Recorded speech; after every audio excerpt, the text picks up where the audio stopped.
Welcome to Chillin' 101. We hope this video helps.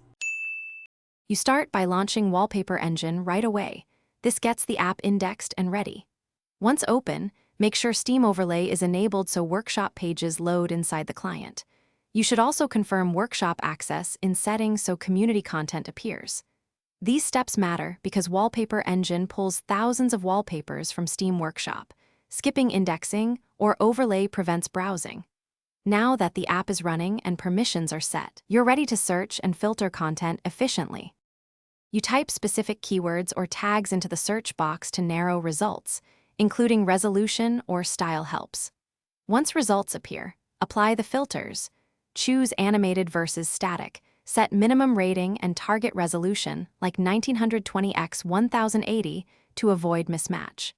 Then sort by popular or recent depending on whether you want proven quality or new releases. These filters reduce noise and help you find wallpapers that will run smoothly on your hardware and match your layout. So take a moment to refine. You subscribe or download and then immediately preview the wallpaper so you can test motion, audio, and monitor placement. Once satisfied, adjust performance options, lower FPS or quality, pick the correct monitor, and enable pause on full-screen apps to save resources.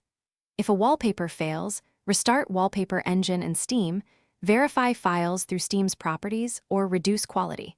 Outdated GPU drivers often cause problems, so update them if needed.